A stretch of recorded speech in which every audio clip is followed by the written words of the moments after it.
And those kinds of decisions that are generally generated. Welcome everyone. And so this meeting is being held pursuant to and in compliance with ordinance 20A14. An ordinance. Can I just say something, Therese? You need to mute yourself. And I was Therese. teaching the course on hazards, so I was like, man, maybe we could just like give this guy a few thousand to do this. Like that'd be. I don't think she can. There she goes. Okay, great. So an ordinance, oh my gosh, in issuance of the continuity of government during the COVID-19 disaster, the committee members who are electronically present at this meeting are, we have Peggy Gilgis, Margaret Eldridge, Jesse Warren, Peggy, oh, I got Peggy, Monty Harris. Is that it? For our members right now, looks like it might be. So we're just missing Anne and Navarre. All right, well, there are opportunities for the public to access the electronic meeting are posted on the Albemarle County website on the Board of Supervisors homepage and the Albemarle County website. So welcome everybody. And I think that we got, so Anne has just joined us and Peggy and I are going to be, so we are co-chairing. And what we thought we'd do is, and we're also doing keeping minutes. So we're sharing both of those tasks. And so today I'm going to run the meeting and Peggy, thank you, Peggy. She is going to do the minutes and we'll switch back and forth doing that. So what I'd like to do first is if we could go ahead. I hope everybody got an opportunity to take a look at the minutes. And if you did, if you have any comments or suggestions or edits to that, let me know. Otherwise, somebody could move to approve the minutes, the September minutes. I'll move to approve the September minutes. Thank you, Peggy. I'll second. Thank you, Anne. And Jesse, do you approve the minutes? Am I the only remaining? Approved. Thank you. Monty, Hey, Margaret. you She's here too. Was that a yes for Monty? Yeah. Approved, Okay, sorry. great. And Margaret, I guess for Margaret as well. All right, thank you. And then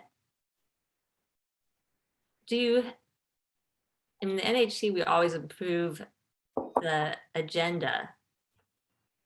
Do we need to do that?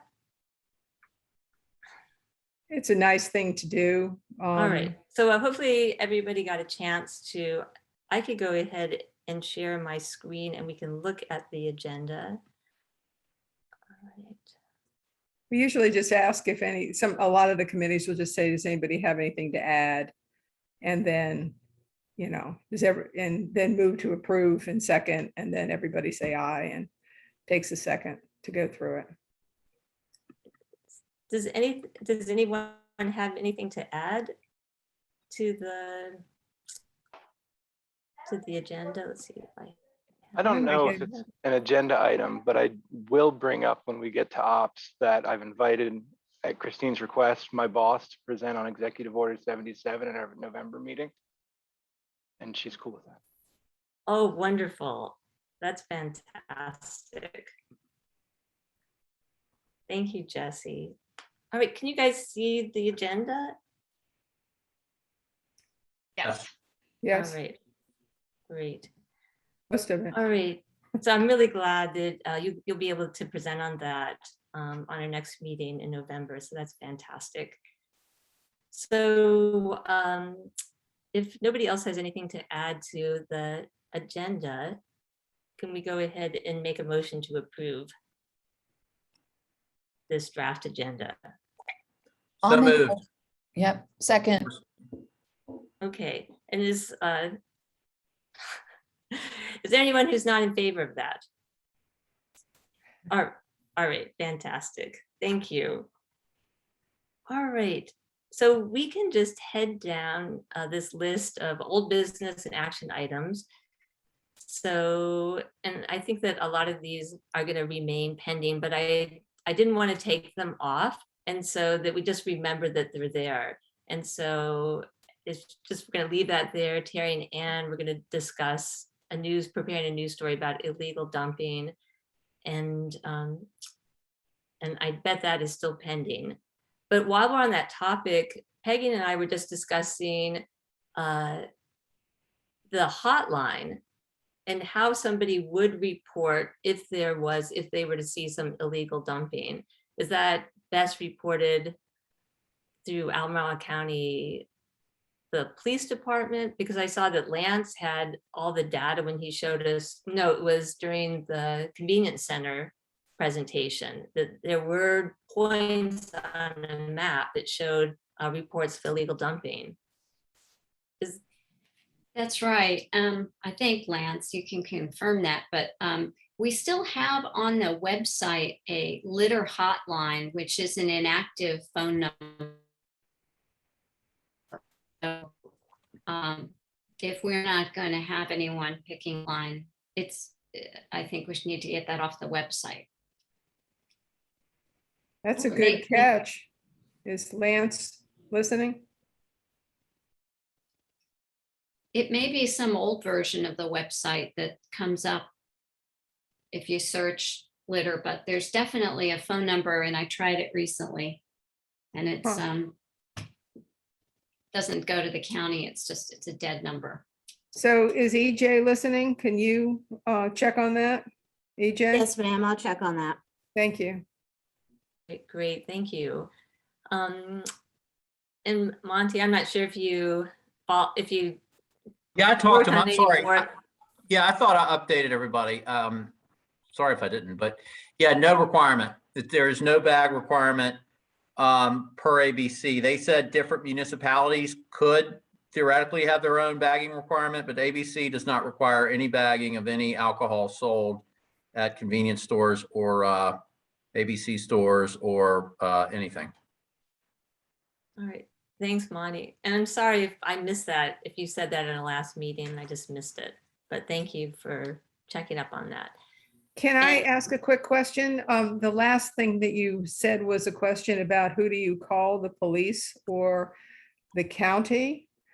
My understanding, what I have been told is to call the police. And that's what I've done on some of the cases. The county zoning department has said that they actually have to catch the people in the act. I mean, they have to be there to do anything about it. And what the police have done when we've had pictures, like when people have taken pictures of this, the police will just, run the license plate. And typically, I've had the police officer go to their house after running the plate and just talk to them, and say, hey, could you please not do this anymore? So that's been my follow-up from the police department while I've been on the board and what I've seen actually happen.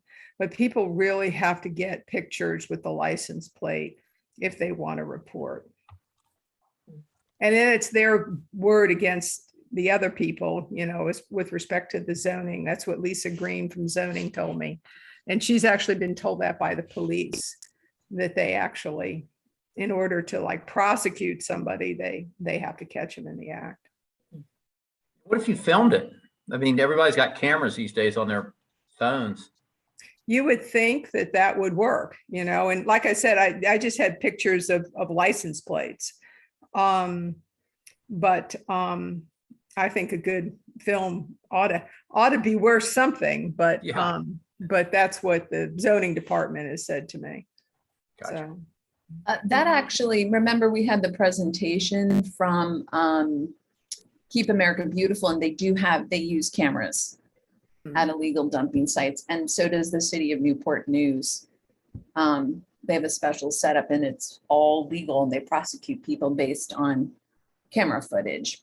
we have put up, like wildlife cams, basically the same thing in a couple places. But we don't have any program here that's routinely going out and doing it. But I yeah, still- I was just gonna say, I suspect it's like, I would be curious how that does work, because I know the city, I don't know if the county has also looked at this in the past. I think I may have heard you guys were, but as far as like red light and traffic cameras, I know we're kind of a hairy issue, and the same with parking. Enforcement is always kind of a gray area as far as what's enforceable and what isn't from yeah. a camera standpoint, especially whether you've gotten blessing from Richmond for it or not.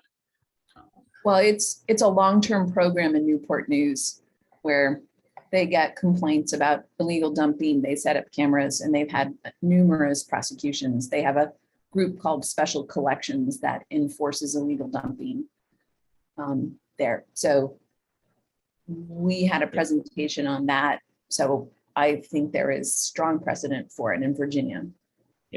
Basically, I was just asking whether you knew if they had to get permission from Richmond to do that or not, or if that was something that was allowed. I would think it is allowed since they're doing it. I don't know.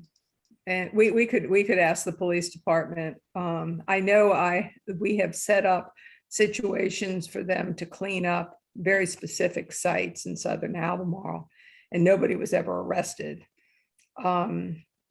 But that just might be their reluctance to set up a program, as Ann has suggested for Newport News. I just don't know.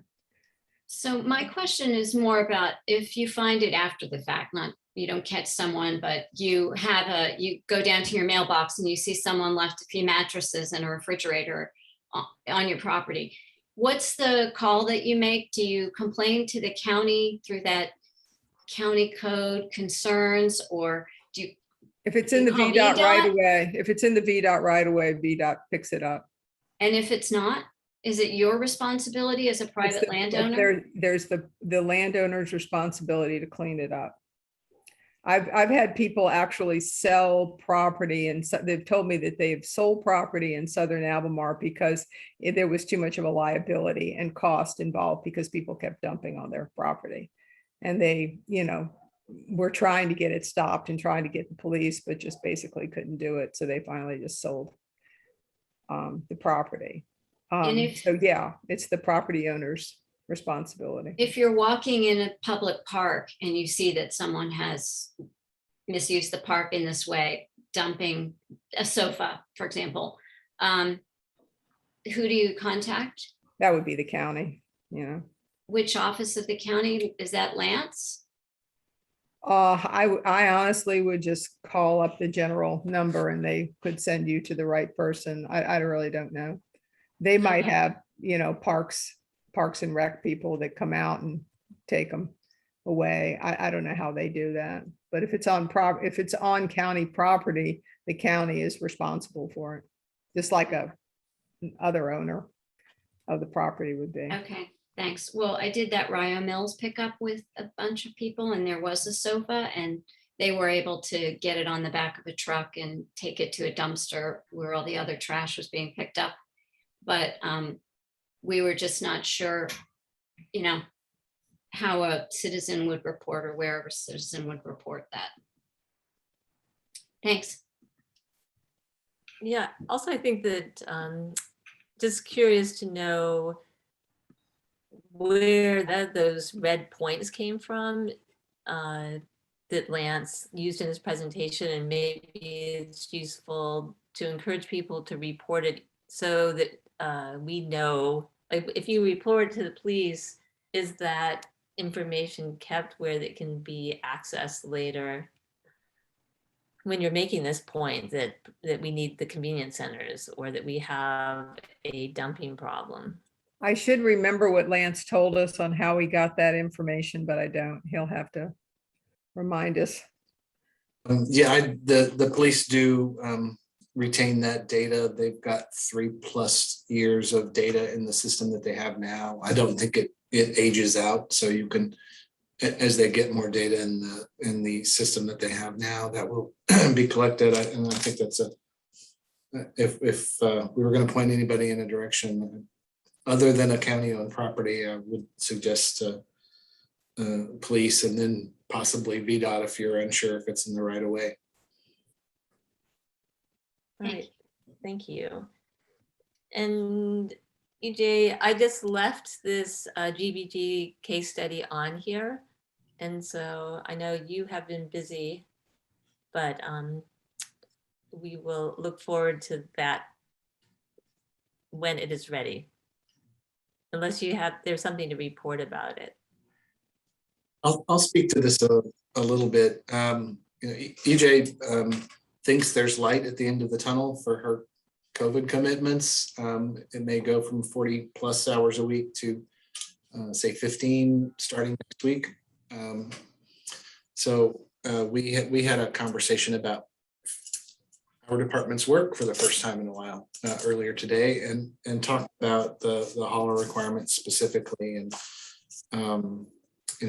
I would like to be in a position for us in the perhaps as soon as the next meeting to be able to rather than waiting on the full report to be finalized, or for further discussions with the city, which I don't see happening anytime soon, to pull out from those some basically among the case studies we have and the information we have, effectively what the alternatives are above and beyond what Teddy's work group initially recommended, but including those, and really talk through what other communities are doing, what's out there, and what may be a good fit for us in our current situation, absent regional cooperation, and at least to start to have a conversation about what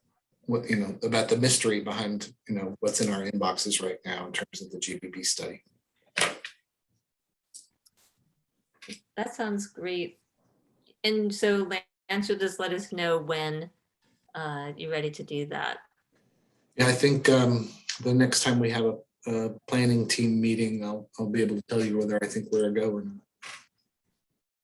Can I ask a clarifying question about that? Will GBB be giving SWAAC a presentation? I'm a little unclear from the way the bullet point is written. Or will EJ be giving SWAAC a formal presentation?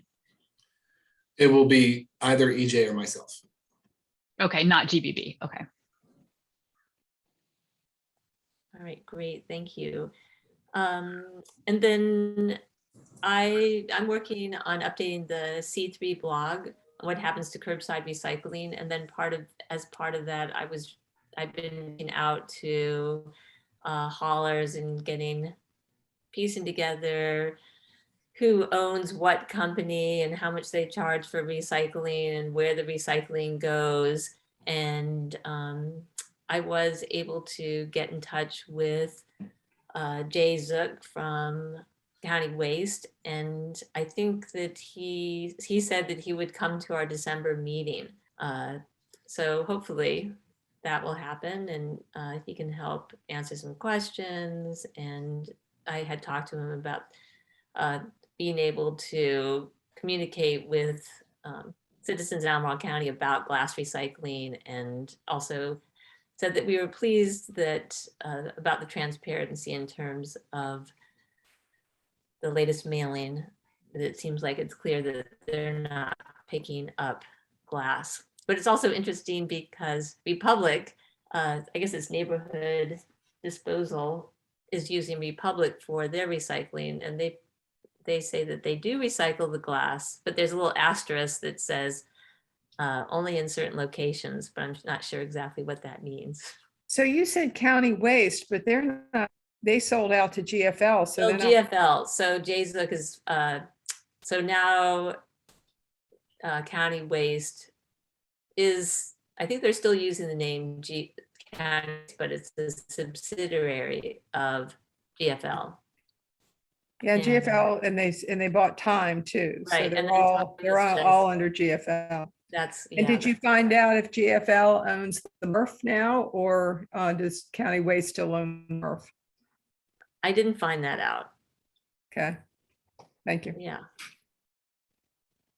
And that their MRF is in Chesterfield, right? So. Well, we think so. in Chester- We don't actually know because we haven't actually been able to get a hold of someone. Well, Jay Zook would know, right? As a, Well, yeah, he should. So, but anyhow, so I'm still working on getting all that, which has been interesting because I've discovered a lot of different waste haulers, including Scottsville Disposal, which I guess the person I talked to said that he's interested in beginning to offer curbside recycling as well. So, but there are lots of little companies, and a lot of them don't have any contact information. So some of them are pretty difficult to get a hold of. or you call and you get a call center that Yeah, can that handle too. your inquiries and set up your service. Yeah. Great to see a list of those, Christine, as you go through this of the small haulers. I'd be really curious to see. I'll do that. Yeah. So we'd like to know if they're coming to Ivy too. I mean, I'm not sure where they're taking their trash, if they're not going to Ivy, if they're in Scottsville, but it would be interesting to know where Yeah, they're actually taking the bulk. Scottsville Disposal goes to Zions Crossroads. Okay. And I guess they're serving part of Buckingham and Palmyra, so and Okay, so it's shorter for them. Southern Albemarle and part of Fluvanna. Yeah, okay, that makes sense. Okay, I think Phil said neighborhood disposal is using Ivy partly and Green as well. Yeah. All right, and I'm not sure if Anne, if you are here, she said that she had to leave early. Perhaps she has already left. No, I'm here. Oh, you're there. Oh, hi, Anne. Hi. So What's up? could you, you had a September meeting with the Plastic Prevention Advisory Council, and just wondering if you could give us an update. Sure. So our first report is due November 1st. So the September meeting was focused on developing recommendations around both the plastic bag tax and the EPS ban. So there, was discussions about, were there any policy amendments that people wanted to make? There is an ongoing discussion that was deferred to later about whether there should be, we had a presentation on sort of the effectiveness of bag bans and bag taxes and where do you really see improvement. And one of the findings was that the higher the taxes, the more effective the policy. So there is discussion in the council on making a recommendation to offer a range of bag taxes for communities. Don't know where that will go, but that's sort of on the table. There's a lot of sort of enabling recommendations around actions that DEQ or others can take to, facilitate the adoption of the bag tax. And part of that was one of those is model legislation or a model ordinance.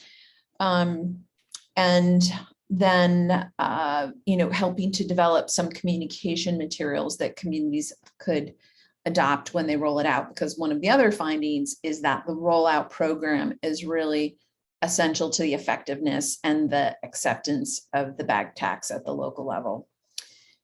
For the EPS ban, there was no recommendation about that policy. Most of the recommendations were really around, basically enabling initiatives, education and outreach and other things to help with the rollout of the EPS ban.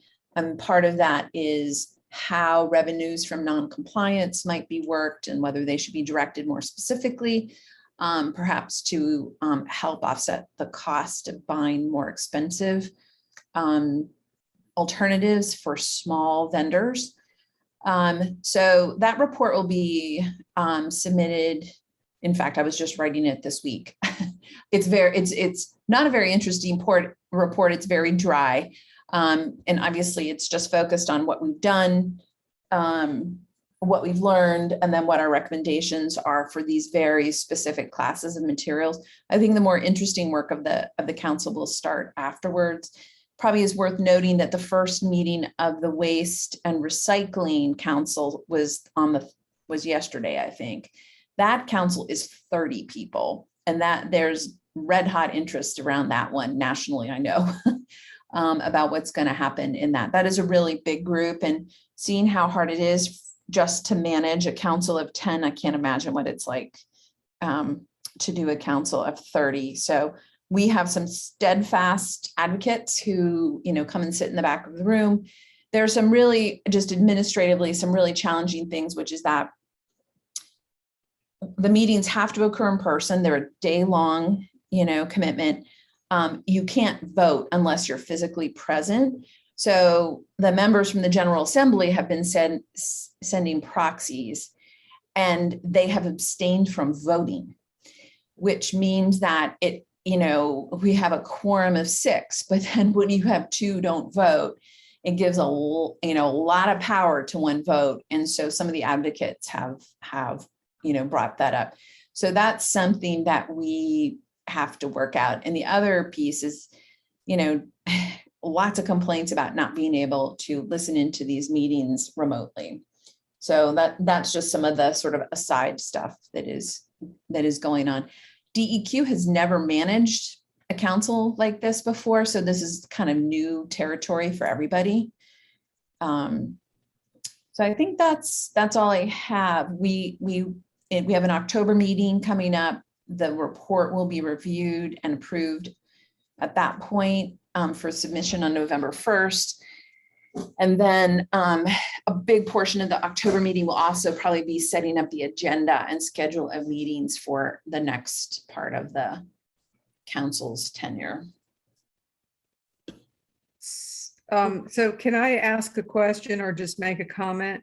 On Wednesday, we discussed instituting the plastic bag tax in Albemarle County. And the decision was to try to roll it into the 2023 budget process, which is going to be happening next spring, I guess, winter, spring. So any information on rollout, you just said that the rollout was incredibly important, which I can understand. If there's more information coming out on that, that would probably be pretty useful for the county. I think, so Washington, DC was sort of noted as a best practice for community rollout. Roanoke is the only city that has adopted it and rolling it out now, and I don't think there's enough information. So right now there's sort of a deficit of feedback on this beyond, DC, which has implemented a ban, and I can't remember if it's a ban or a tax, but they've implemented, apparently it was quite successful. So that's all I've got for you right now, Liz. Well, there's a couple other counties that I guess are in the process, Fairfax, and we had a list the other day of ones that I guess were in the process then. Obviously, Fairfax and Alexandria, they sort of move as a unit. They're going to do it. I know there was some questions about how effective their rollout will be. But I don't think they've done that yet. So I think those are ones to watch. They're all shooting for implementing the tax on the 1st of January, and Fredericksburg also passed it recently for January 1st introduction. Yeah, I think it could be worth having the Roanoke, basically Lance's counterpart in Roanoke to, join a SWAAC meeting and talk to us about how they did it, how well it went, and if they have any learnings for us. Okay, that's an interesting idea. Okay. All right. Thank you. I just wanted to mention that. So we're rolling along on the plastic bag tax locally. Great. That's great. That's good news. And thank you, Anne, for giving us that report. And thank you for serving on that council as well. I had one quick question. Sorry, yeah. Christine. So maybe I missed it and maybe it's just not there, but as far as the plastic prevention goes, Anne, was there any talk about like doing a bottle bill or something like that in Virginia? We're not there yet. Okay. We had to focus exclusively on EPS and the bag tax in this Okay. first. So I think after this is when the more interesting conversations will come up. Great, thank you. Yeah, and Liz, this is on here. This is speaking of the virtual meetings and the work groups. If it is, I don't know if you have heard anything about. I will say that my frustration level is really high on this. I'm not getting anywhere with budging. The ops committee has been meeting, which has been working out front at a picnic table at the county office building, which I think is working pretty good as long as the weather's fine.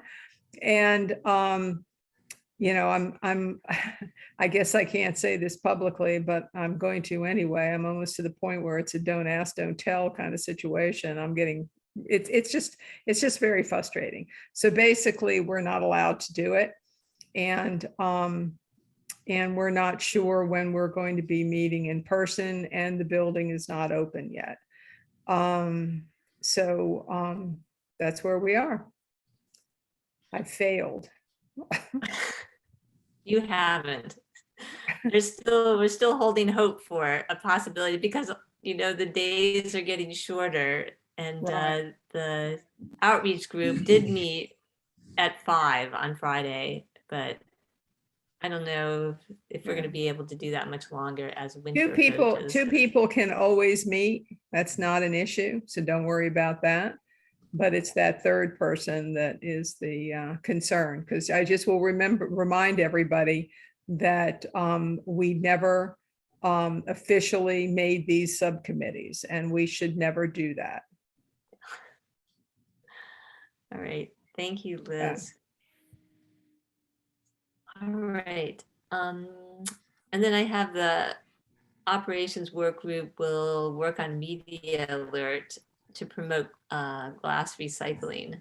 Yeah, we talked about that at our last meeting, and what we settled on is we really need to coordinate this with the city as well as the county.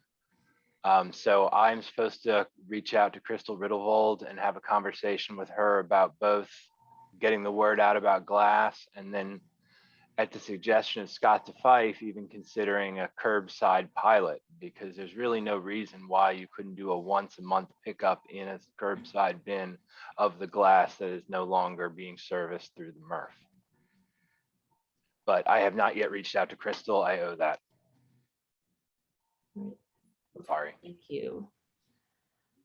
And then Phil, look into the glass recycling messaging on through RSWA. I'm going to plead a little bit of ignorance. I'm not exactly sure what that's a commitment to do. Wondering if, I think when we had talked about just doing some more advertising or outreach, like, hey, we've got this great, that you can be assured that if you bring your glass to us, that it's going to be turned into glass cullet, which will either be turned into a bottle or fiberglass insulation. I don't know. You don't have a magic wand that you can wave to inform our community about these things? Yeah. All right.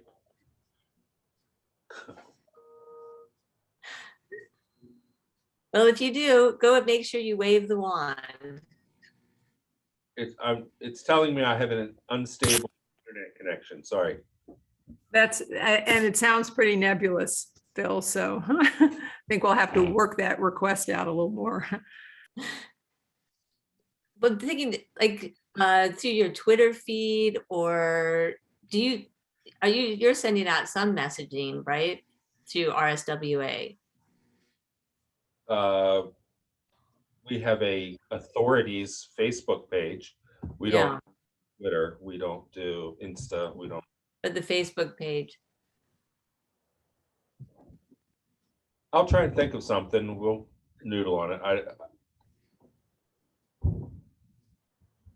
I mean, if you All think we talk about our recycling, but we don't really do ad campaigns. Right. Done stuff like that in the past. I don't. So I'm just we're sort of asking for something that we've not done before. And I just have to think how we would do such a thing. Great. Well, if you can think of some way to help get that message out, and because I think that people are confused, that is a point of confusion with their recycling. When we're at the McIntyre Recycling Center, I think there are more and more people who understand. I mean, that's the reason why they're bringing it there, is to make sure that they trust that it's going to get properly recycled there. And I've talked to a lot, even though they have curbside, they're bringing the materials there for that reason. I live in the city and GFL has not said anything, or the city has not said anything that glass is not recycled. So, I mean, that's sort of a hurdle. Like, I think we should have this conversation with Crystal and get all on the same page, and then we can have a more concerted voice. Sorry to interrupt you, I Phil. really think that would be the optimal way to do it. I agree, Jesse. Agreed. The stickers on everybody's recycling bins still show that they're taking bottles, you know? I mean, we're fairly certain the contract requires them to take bottles, and from GFL, from anybody's perspective, I mean, it really doesn't matter to them on which end they get paid for it. It's when we threaten to take it out of the stream and do a curbside pilot that things are going to get interesting. I just wonder how much of a problem it is for them in the meantime if they are considering it a contaminant of the recycling. Does that mean that less of the curbside recycling is getting picked up if people are still putting actually recycled, if people are still putting their glass bottles in with everything else that they want? Well, there are two conflicts there. One is that they get paid by weight, so glass is a benefit. The other piece is that they're not recycling it, they're tipping it, and they have to pay Shoesmith for that if they're still using the Shoesmith MRF. So I mean, the feedback we got when we did that field trip is it cost them more to process glass than they were getting paid. So, but there is a bigger conundrum here, which I think really this committee should look at. I don't know if you followed the new California packaging, recycling, labeling law, but it's requiring far more transparency and much more rigor to be able to say something is recyclable. So there has to be a community access threshold. It has to be processed. It has to go to an end market. And they're asking for proof of all three of those steps. So this has been sort of my challenge with the current system is there is collection and there's zero transparency on what actually happens to it. That this is a general trend throughout recycling labeling. The Recycling Partnership just came out with a new position on this. And then NERC has come out with, maybe it's not NERC, another group has come out with a similar position, but we're seeing companies adopting this as well. And this is really to respond to the consumer frustration that nobody thinks anything is getting recycled. So, we don't contract, so we have no power to have that conversation, but Charlottesville certainly does. And so one of the interesting things is that in Virginia, MRFs, as we know them, are called recycling centers under law in Virginia, are not required to be permitted and have no requirement to report. Thus, that just reinforces the lack of transparency and what actually happens to the things we put in our bin. So that is just primed for a piece of, for a response. I'm sure we comment on that in our our PWAC report. This will be an interesting conversation in these council meetings, I'm sure. But we need to have localities weigh in and say that they indeed want to be able to tell their citizens what happens to the stuff they put in the bin. And how would how would we weigh in? What would be the best avenue? And Well, you could, the way to get on the public record is you're going to have to be at the meeting for the public comment period between 4 and 4:30 or 3:30 and 4. I can't remember. That's the problem, right? By forcing people to be there in person, it almost self-selects. But if somebody's willing to do that, there's a public comment period both at every public meeting. And that is the best way to do it, frankly.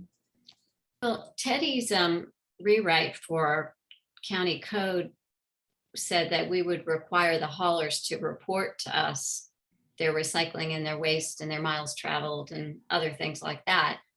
And my understanding is like Arlington does it, and there's no prohibition against the county mandating that in order to provide a license for a hauler to operate. Of course, Well, we don't want them. that's true, but they also they have a contract position where they have contract haulers. So they have a contract with the hauler, and you set all your terms out in that. And that's, you have a lot more power in that situation than when it's subscription based. So the permitting is obviously a first step, and it should be universally applied.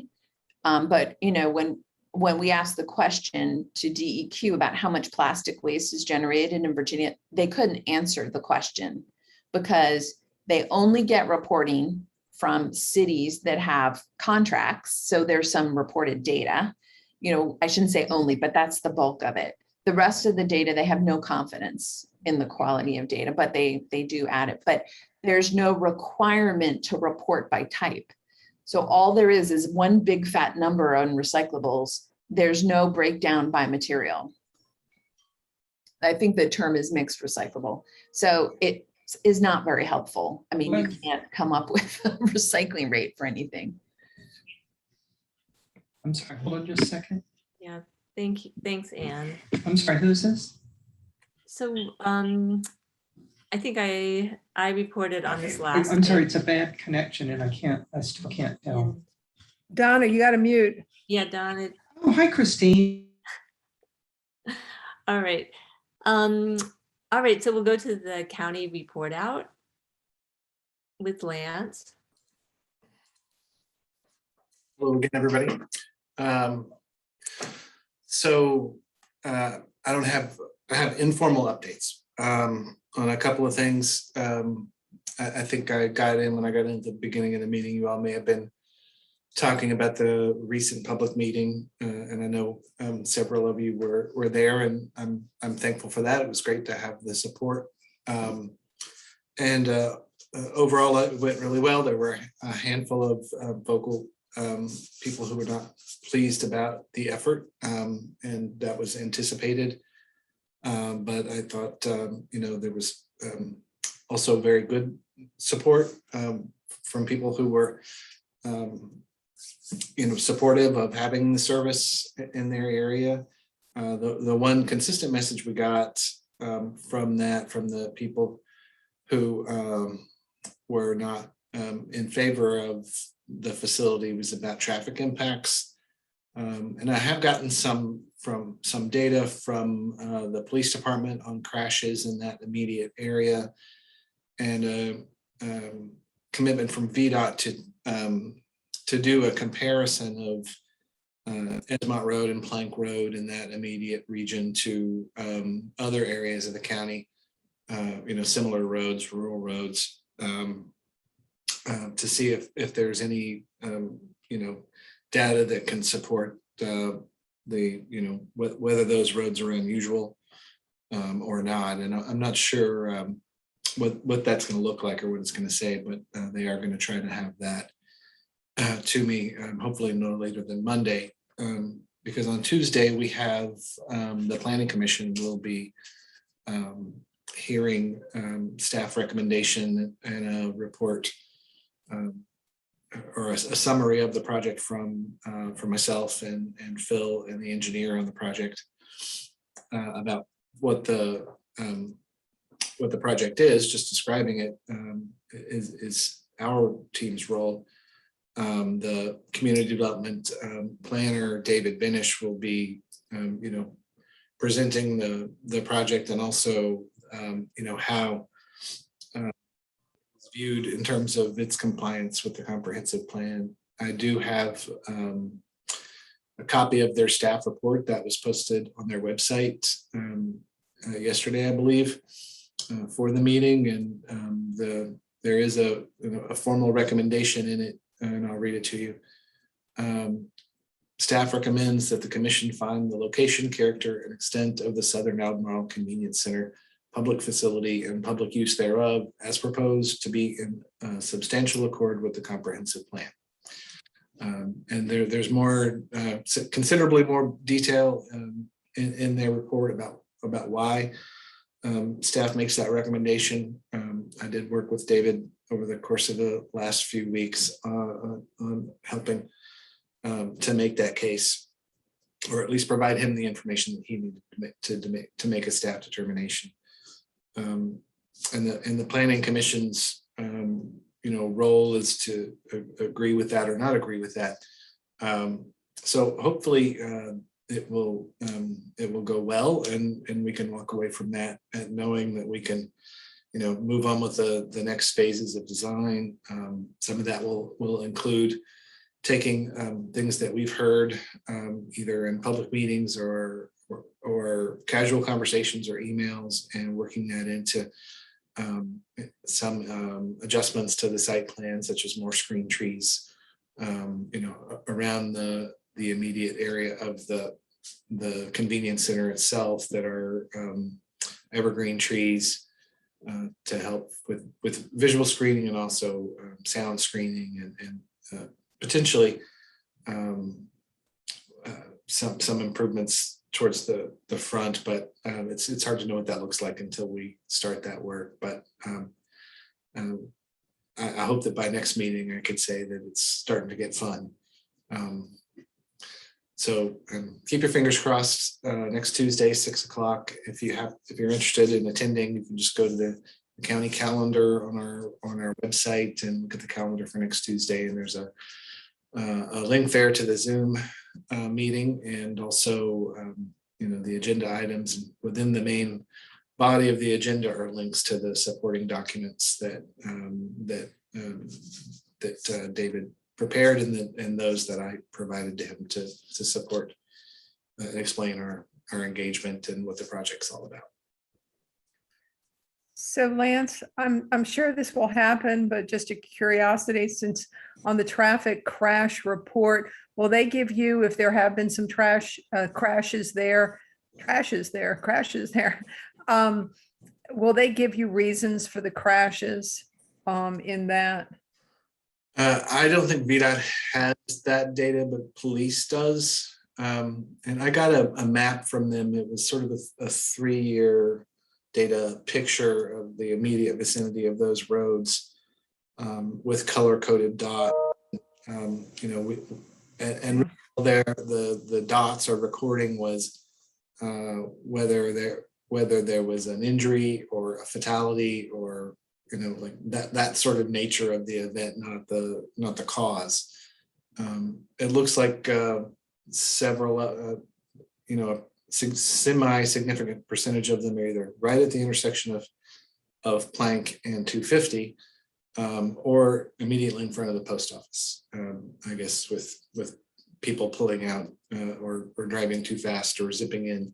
It's really difficult to tell, and I of course don't have access to police reports, so I don't think their data is necessarily collected to determine to track the cause of accidents that I'm aware of. So there's several though in what you've received so far at that point. Right. So because that's kind of doesn't bode well.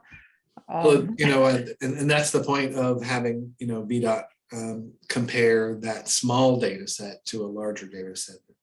Okay. Remembering 'Cause I- that's it. Because That's I know that sometimes we'll have these crashes in these places, but you know, sometimes it's a car just running off the road and hitting a tree and the person dies. It's not involved in any other right. cars. And so that's why I asked the question. But okay, thanks. I have an aesthetic question. Some people, I listened in and some people were concerned about it looking like a very industrial site in the rural area. And I guess this is a question more for Phil. The diagrams of the site showed dark green dumpsters and also several bright red compactors and dumpsters. And I was wondering if you know, having them all dark green would make them somewhat less stand out or be visible. And I was wondering if there was a reason that some of them were bright red. Phil, is it necessary to have them be bright red, or could they be more We've always discreet? ordered ours, well, since I've been here, and I think even long before that, they've been sort of a dark forest green, and I would continue with that. Just, yeah, I noticed that as I was sort of staring at it the other day. Why are those red? And was there a reason for the redness? And yeah, we wouldn't have that. They would all be marathon dark green, whatever color that is. Yeah, I noticed at Ivy, they're all dark green. So maybe it would be good for the architect or the engineer, whoever created the diagram, to change them to all green. I don't know. It's just a thought. Well, at this point, you know, the presentation and the visuals are all in the packet and part of the public record. So, and we can certainly, as we walk through the presentation again, clarify verbally that they won't actually be bright red. Donna, do you want to add something? Thanks, Christine. My recollection, and thank you for the question, Peggy and Lance and Philip, the discussion. My recollection was the color was simply to show the different types rather than what the actual color at the time of installation would be. So to differentiate the different types of collection containers, for lack of a better word. But I think you covered it pretty well. Thanks, Lance and Philip. Can I was at the Keene post office today and I saw that there was a little petition. There were about 6 names asking people to speak out against this. And I guess it's the neighbors who had made the petition. But I did cross that intersection today across 20. And I do have to say, has anyone looked at some traffic calming, whether it's a flashing yellow light? It's, you know, anytime you have to drive across or onto Route 20, it's sort of a dangerous thing. It's just the nature of a busy road that people drive pretty fast on.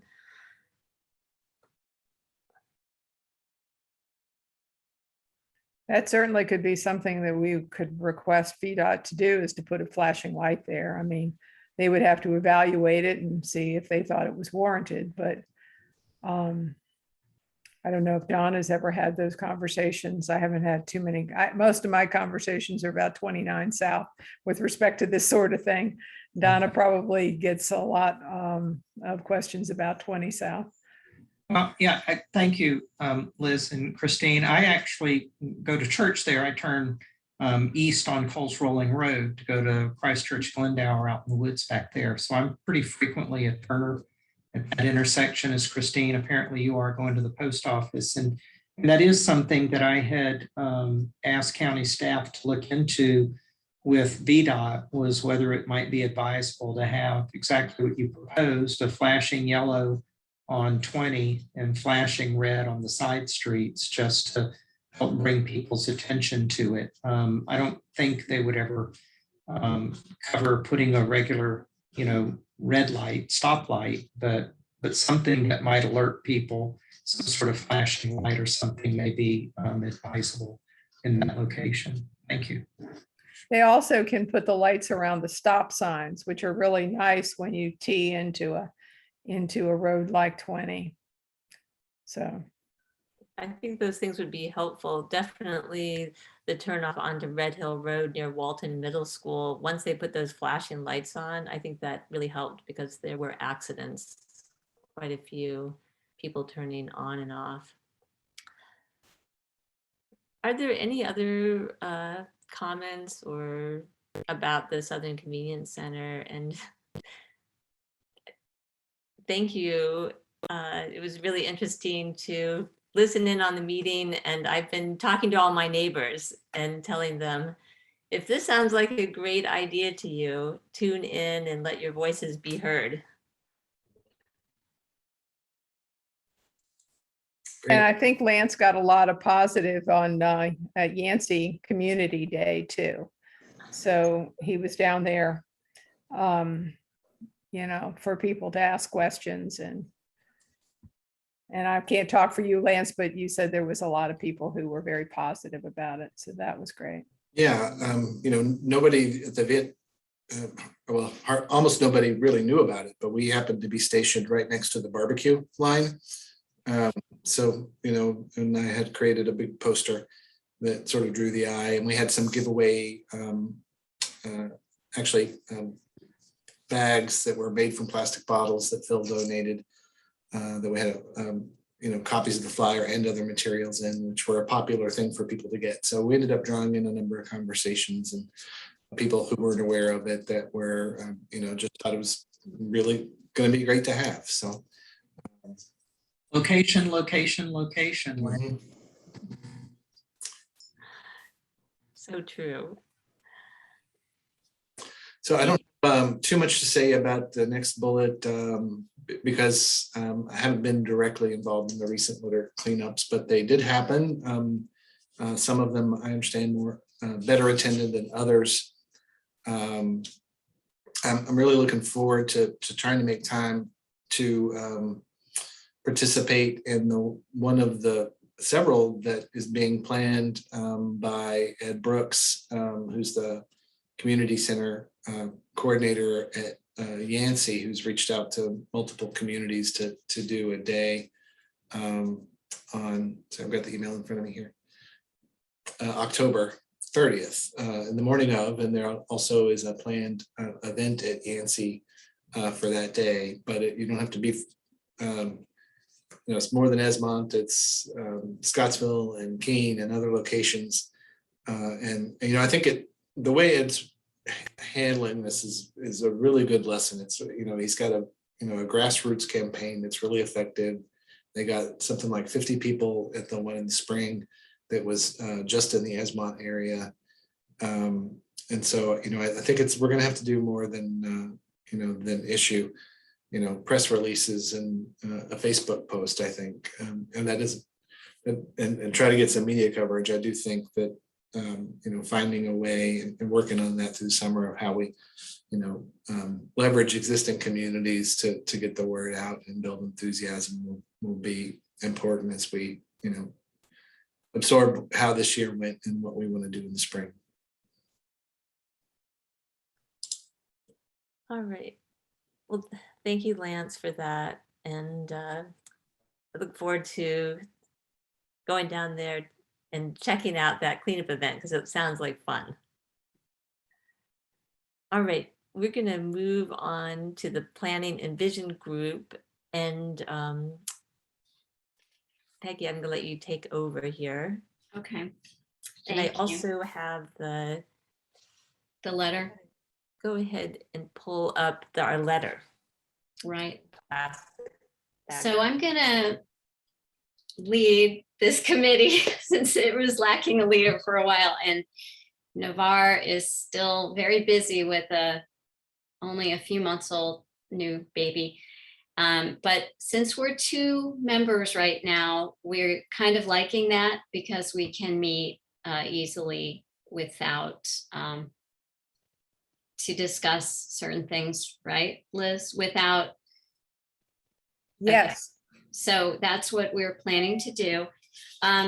Christine Navarre and I have been working with this environmental group sort of headed up by the Sierra Club of the Piedmont on the bag issue. And we sent around with the agenda and the minutes, a letter that was drafted to you all, the Board of Supervisors, encouraging you to adopt an ordinance to institute the bag tax. And it's great that L'Oreal House was already all over it. And we read that article in the Daily Progress with excitement today. But what do you think, Liz? I mean, I think it's still a good idea to go on record that we support it. If Yes, the it's a SWAAC good idea to agrees go with on the- record. Right. It's a If good the idea. SWAAC agrees with the content of the letter and agrees that we want to ask the Board of Supervisors for this move. Yeah, you could change it and say, we're happy to see that you're supporting it, moving it forward, but it's a good idea to be on record that you support it. And I think it's important for the SWAAC committee to periodically write letters on any of these things, just to remind, not that the board necessarily needs to be reminded, but remind that you're active and involved in thinking through these things, you know, and that you're a source of information. So it's, you know, and so yes, I think it's good. I would, you know, you could change it to something about thank you for supporting it, somewhere in there, going Okay. forward with it. All right. But it's going forward, and we all agreed on Wednesday that it would be rolled into the 2023 budget.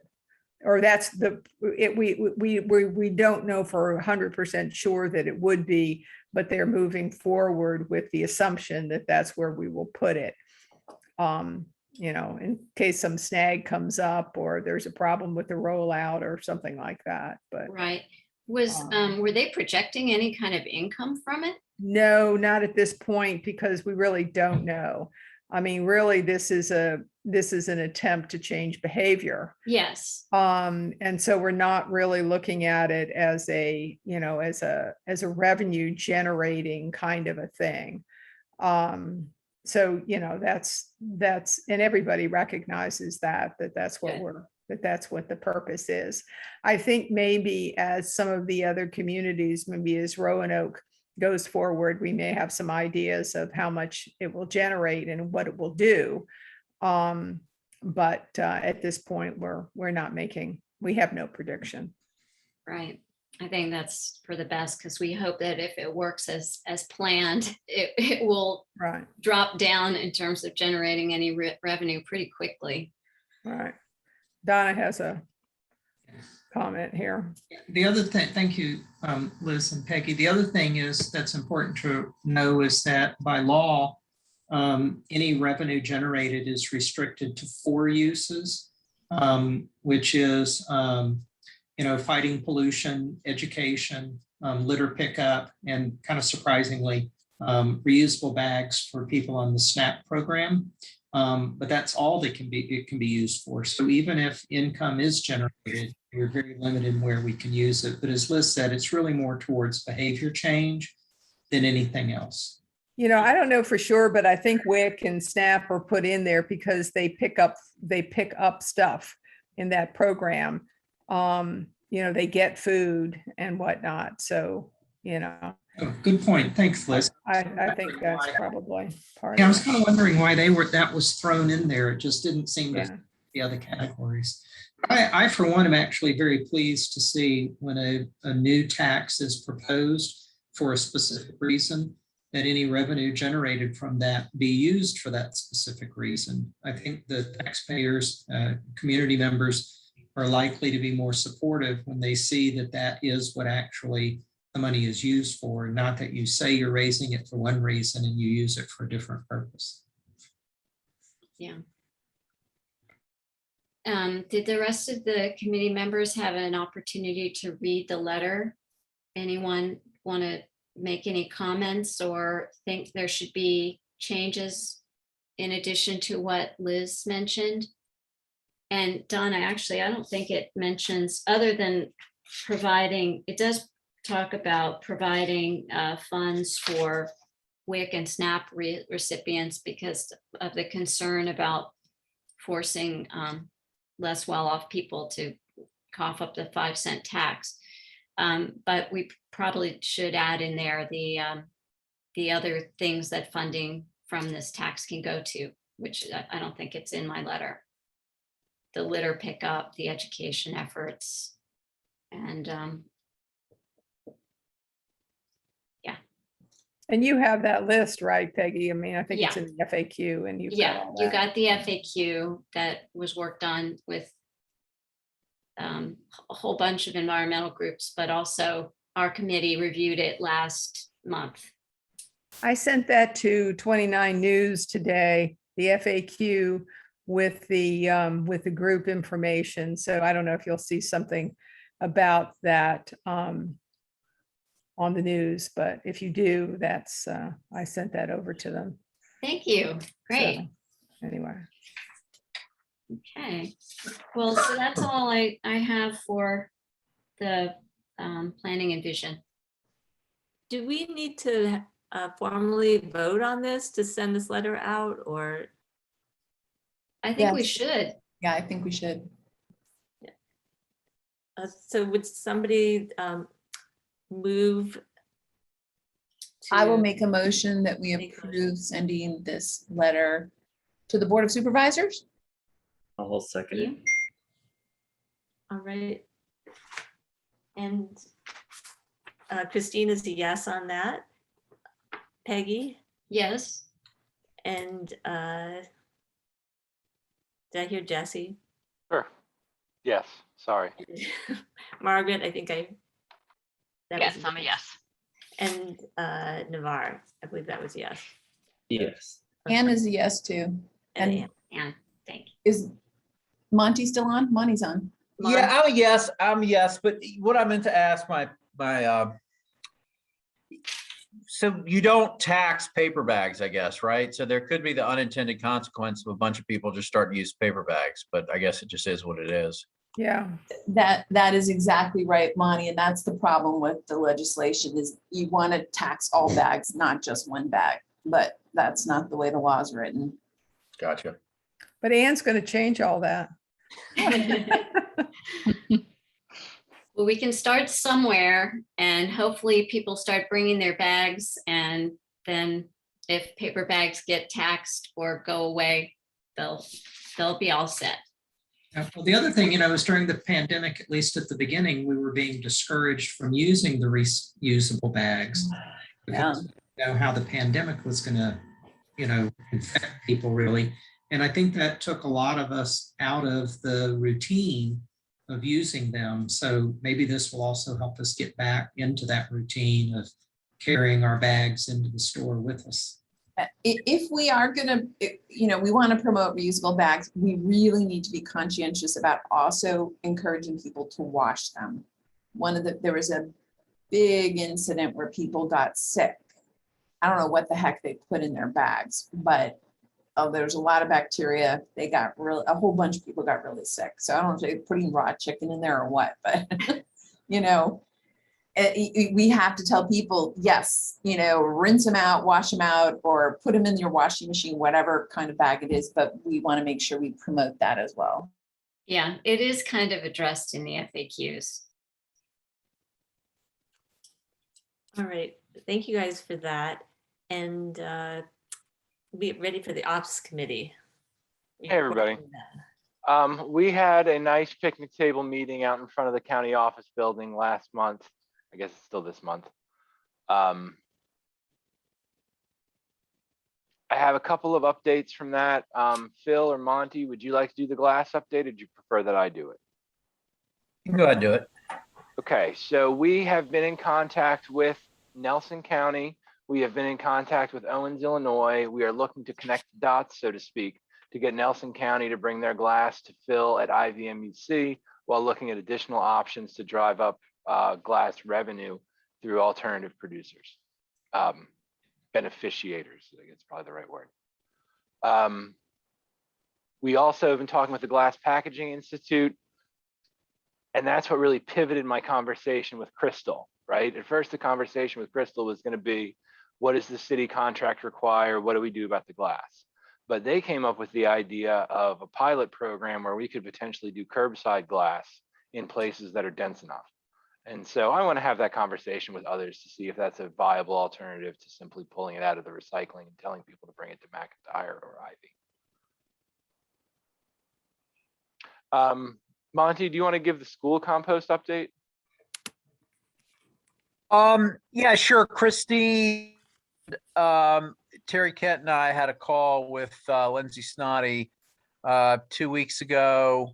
They're rolling out what she calls the back of the house composting for the cafeterias. With COVID, I don't know that we're gonna be able to do much with just the with kind of the front of the house with the kids. It's just hard to figure out. But I think what she wants to do is reach out to all the principals directly and talk to them about it. Christine and Terry provided kind of a how-to and why compost that they're going to put up in the cafeterias for the staff there. Christine, is there any more that I missed on that? Oh, I think that's about it. And we're just going to be one step at a time. Yeah, and we're collaborating with C3 on starting to have conversations with the private schools. I've got a call next week with the main guy who's leading it for Blue Ridge School, who's been really got, I think, A+ on all the kind of environmental categories. So we're gonna kind of get his thoughts and start reaching out one by one to some of the different private schools, trying to figure out who's where things could be improved. And I think we're just on hold with, she was going to reach out to her peer at the city, I think, right? And just talk about it, Christine? Yeah, I think so. And I think also the exciting thing, potential for making a video that would include those, what's happening over at Crozet Elementary School, where they are continuing to compost in their cafeteria, and it would be just great. And maybe even get Eric from Black Bear Composting and showing the kids where the compost actually goes and what happens to it. So I thought that was pretty exciting. I think that's it. Betsy, I see you have a question. I just have a comment that I spoke to someone at Regent School and about composting, and he got really kind of excited and was brainstorming about their leadership program and so forth. So that one I've touched base on for you. Cool, thank you. And then we talked a little bit about Executive Order 77 and how that's going to play out. We have a request for my boss, Andrea Trimble, to come join us in November to talk at length about Executive Order 77, the challenges we've seen, and replicable pieces. Is there anything else y'all want to hear about with respect to that executive order? Okay. Yes. And then, Charisse, do you want to give the solid waste planning unit update?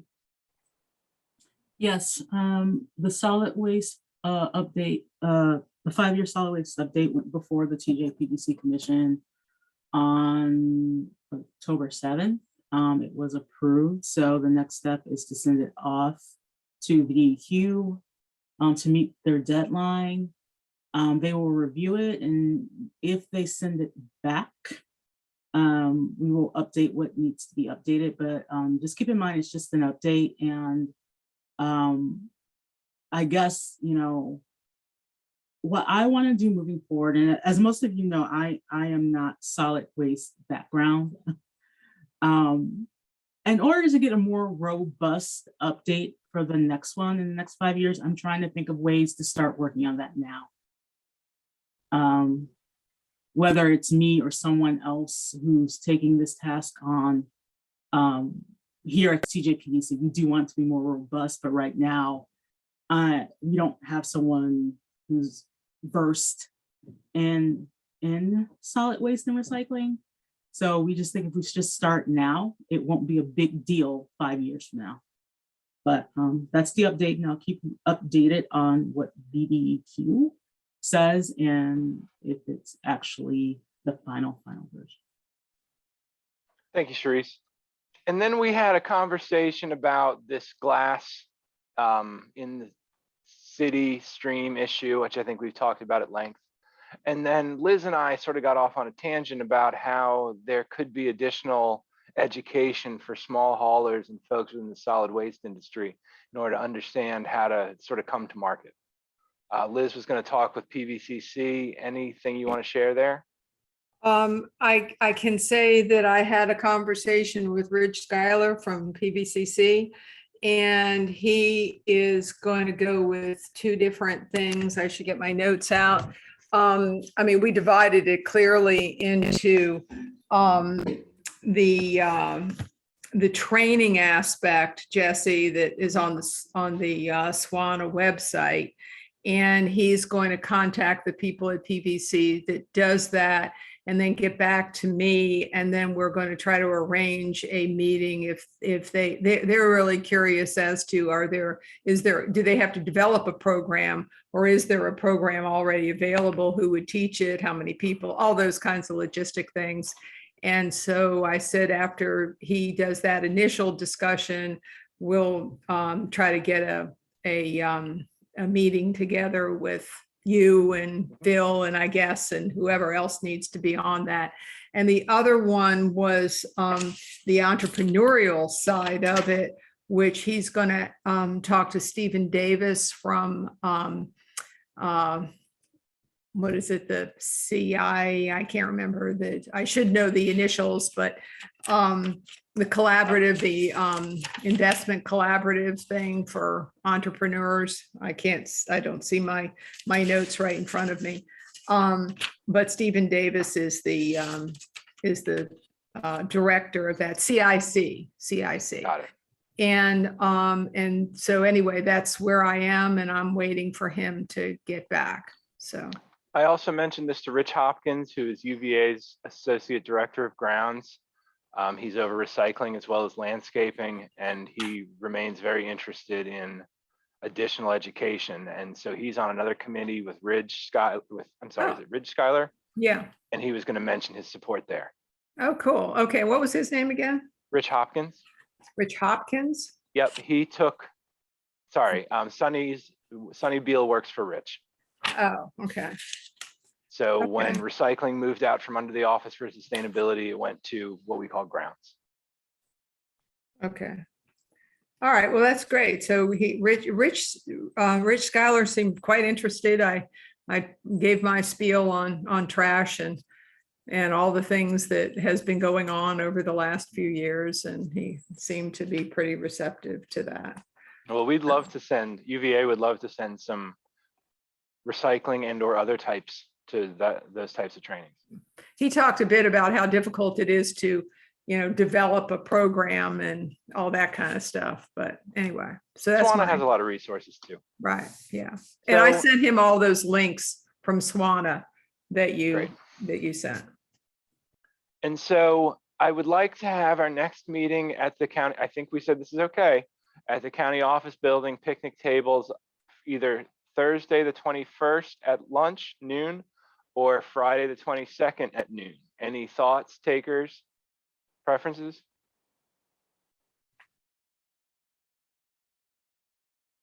I'm going to go with Friday. Thursday. Oh, I Thursday. was just Okay, going to Thursday say it is. Thursday. I was just going to Thursday say it is. Thursday, but anyway. Yeah, I agree on Thursday if we could do it. Okay, 21st, 12 o'clock, county office building. See you there.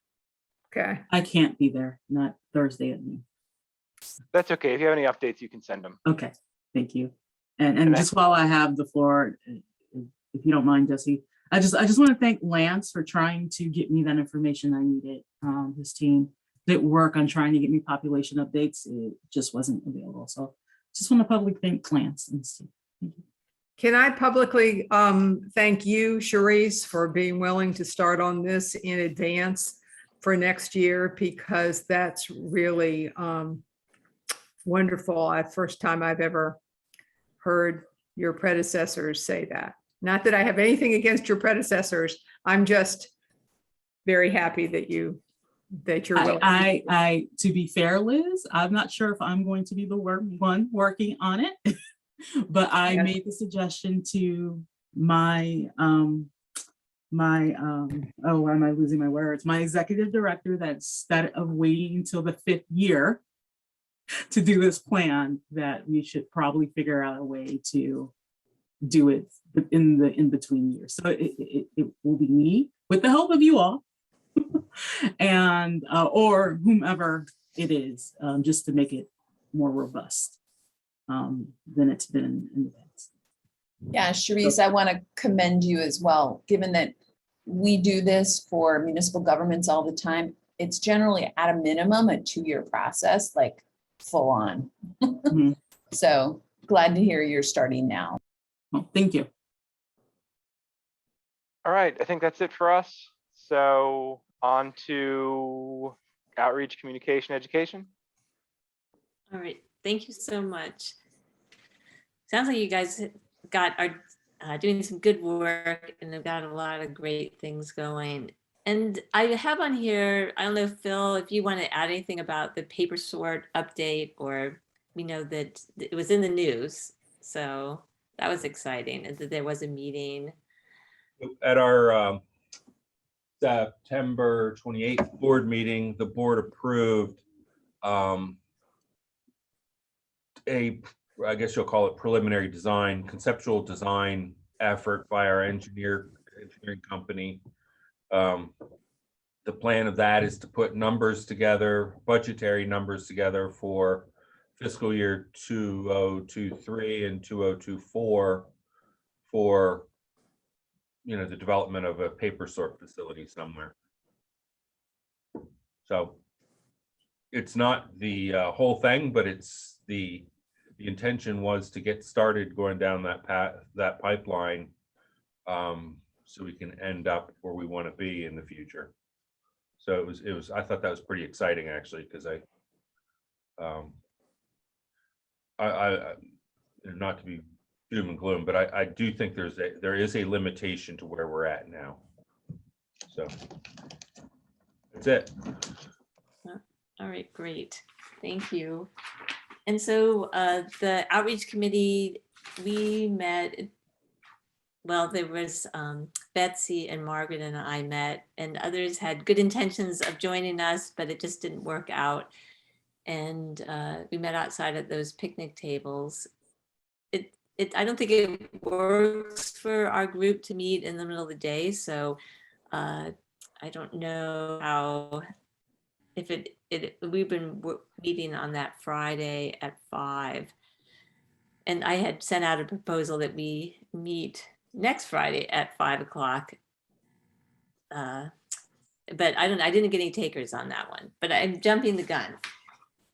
But we did meet and we had some really great discussions. We talked about the recycling ambassadors, and I just put another plug for the Rivanna Master Naturalists in their newsletter to see if we can get some more volunteers. And then I've been looking at, I still haven't done this, but Madison House, maybe the United Way posting. And then there's a contact, thanks to Monty, the career counselor at Western Albemarle. And so we've been in touch about the possibility of maybe getting some seniors as interns under the guidance of, an adult, of course.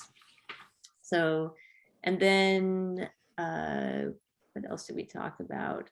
We talked about composting the schools, supporting the cleanup events, and we talked quite a bit about how to get the word out about reusable shopping bags, and in anticipation of the plastic bag tax. And like different ways that we could, different media outlets that we could use in order to help get that word out. We talked about, and not only the plastic bag tax, but also helping people who have curbside recycling understand about glass. And so we talked about, you know, maybe reaching out to HOAs in their newsletter and giving them a little blurb that they could use to help dispel some of the misinformation about recycling. And then Margaret has suggested reaching out to I Love Seville Media Network, and Betsy did a little bit of follow through on that, talking to Terry about that. And then Betsy suggested we take a field trip to Trex. And then Margaret has a contact at Trex, and it sounds like that is a possibility. So love to know who is interested in getting a tour, which I think would be really interesting. I know Anne said she was, Betsy. Is there anybody else? Sure, I would go. I've been I before, but it's always interesting to see what they're doing and how things change. Because they're growing Yeah, tremendously. they've changed a lot. I Yeah. would Yeah, me go too. too. Yeah, me All too. right. I wouldn't mind going to Atlas either at some point. I'd like to see what they do with expanded polystyrene. Yes. So what I'll do is maybe I'll do a doodle poll. Does that sound good, Margaret? And get some dates. Should we work that way? So we'll have a list of dates and then go from there. That sounds perfect. They wanted, a few proposed dates that work for us and an approximate number of people to schedule. So yeah, that sounds like a good approach, Christine. All right, great. Yeah, thanks for getting that organized, because I think that will be pretty exciting to check that out. And also, well, Betsy had some up, and I think this is a great idea, is maybe we could have a day that we could just go to the McIntyre Recycling Center and just do some sprucing up. We talked about Shanks Creek and doing a cleanup there, but maybe as a committee, that would be something that we could do, get out there. And, this sometimes you get this trash goes up against that chain link fence, and we could it wouldn't take very long, like I think a half hour of going through and just sprucing, getting all the trash picked up, and might be an interesting little field trip and gathering that we can do right here in our own backyard. So that's another possibility. Maybe that's where the outreach committee ought to meet next, and we could bring our pickers with us, and we can do a little bit of trash pickup and can talk at the same time. So maybe we can consider that. And I don't know, I think that is it for education and outreach. And I don't know, Betsy, do you want to add anything, or Margaret? Nope. Yep. All right.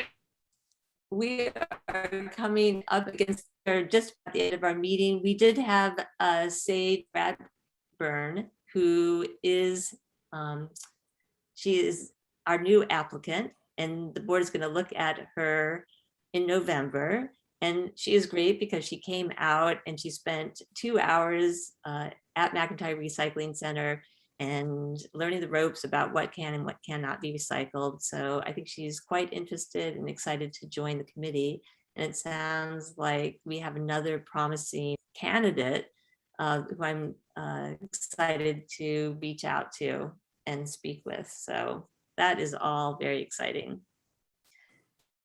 And I think since it's 5:30, unless anybody has any other business that they want to talk about, I can say, I think we're done. Excellent. Thanks, Christine. Thanks Sure. to you. Thank you. Thanks, Christine. All right, you guys have a And great Peggy, evening. thanks both of you. Really? Yes. You know how happy I was? I did